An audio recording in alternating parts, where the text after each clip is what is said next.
did you stay up and watch the game? What did you think of Tennessee dropping to Florida Atlantic in the Sweet 16? I'm glad we've gone as far as we did. Losing Zakai, I think this was the first game we really felt it, and it was in the tournament. Some of those games down the stretch that we lost, he was still a part of. But when we lost him, I could tell there was a difference and it was a shift. However, we needed his quickness tonight. Last night we needed his quickness. We didn't get it because, he is that piece that kind of slows down that fast pace of another team because of how hard he guards and those type of things and what he can do with the ball in his hands as far as, distributing. Those shots weren't as easy to come by, even though this was a smaller team. They actually out-rebounded us as well. So, I think we did a good job of getting to the Sweet 16. But I just told someone last night, I said, if we make it past this point, it'd be a surprise to me because we're doing this without our point guard. That's tough too. Was there ever a position or a time, and you're known as a strong safety, one of the best to play at Tennessee in the SEC in that era.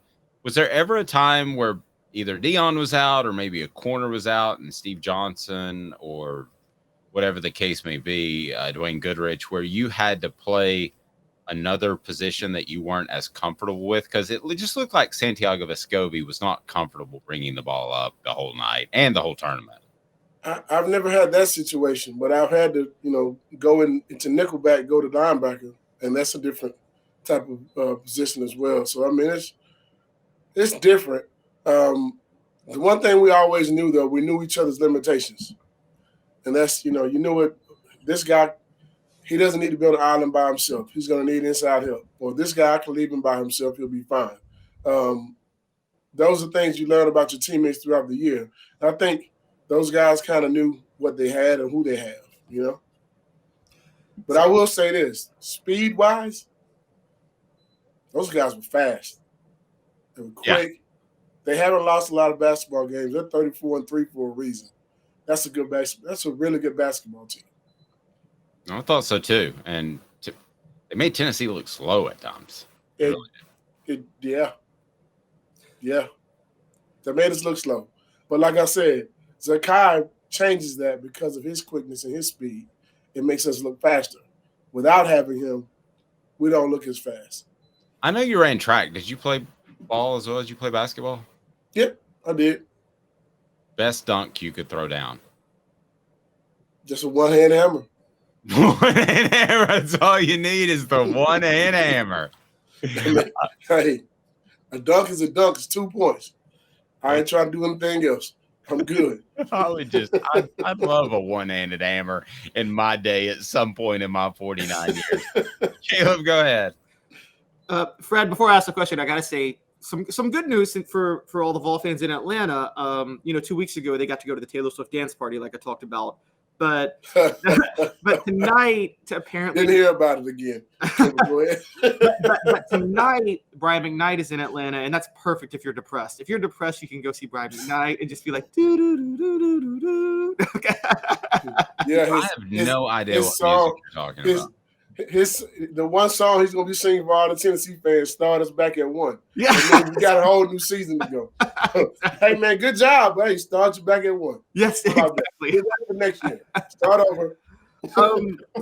Fred, do you ever look back because we were just talking before you came on air about how much of a golden age it was, not just for Tennessee football in the mid-90s, but just Tennessee athletics, because you're 4 to 5 years there. Tennessee basketball won the SEC regular season title your last year there and made the Sweet 16. The Lady Vols won 3 straight national titles, should have won 4 straight national titles. You guys won a national title. Do you ever look back and think, wow, I was part of the best athletic period by far in Tennessee history? Oh, we think about it all the time. We talk about it. Yeah. The older you get, you started we didn't appreciate that back then. We expected that too. That's what we expected every year. Watching, Shamika Holstar, Tamika Catchings, Shamika Randall, those girls, we expect them to win championships. But we also expect to win our own. Track, won SEC championship in track indoor 1995, my freshman year.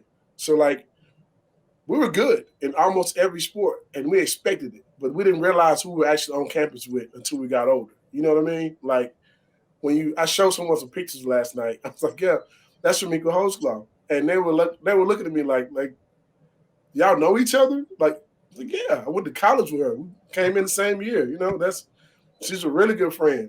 But I guess we overlooked those things when we were younger because we didn't know any better. But now you look back and you see what type of impact those people had on whatever sport they played or, some major point of life. Candace Parker, she didn't go to school with me, but I know her. She's on TV every day. You know what I mean? So we went through an era of Tennessee where we had some of the best doing it, and they're still doing very well.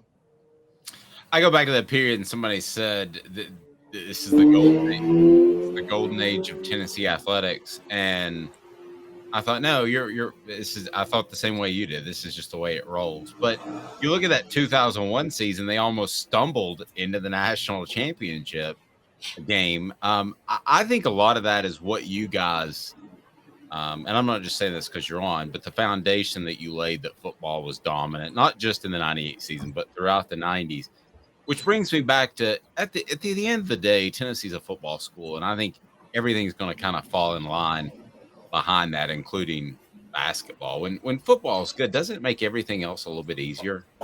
Well, let me say this now. Okay. It should, because the money flows a lot better. When football is good, the economy in Knoxville is amazing. And most of Tennessee is amazing because the Vols are winning. But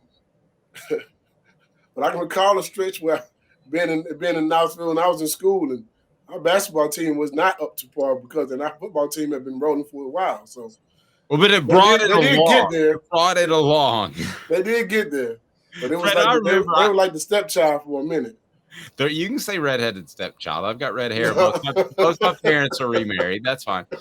But I can remember being on campus in the mid 90s. I think I'm a little bit older than you. So my first year was 92.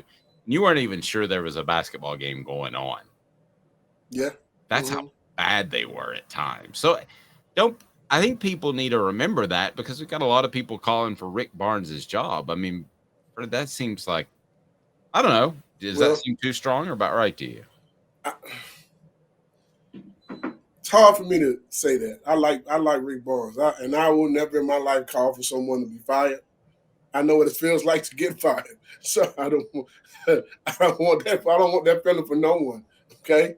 No. I'm not calling for him to get fired. I think he's been probably one of the best things that's ever happened basketball-wise to the University of Tennessee. Bruce Pearl, I think, is one of those reasons Tennessee's known in basketball, but I think he took it to another level, and, he's got some of the top players in the country to come to Tennessee, and some guys who probably would have never even looked at Tennessee.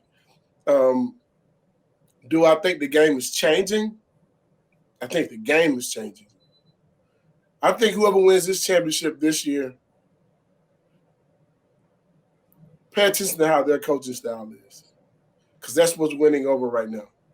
You got a FAU team that has a coach that's young and knows his game, and he's coaching them boys the right way. They play a different brand of basketball. You look at the University of Miami. That's another team that's left. They play tonight. They play a different brand of basketball. They're fast, they're long, they're athletic. I mean, the game is changing that way. Houston, one of the top-rated schools there is, they played a fast-paced game too.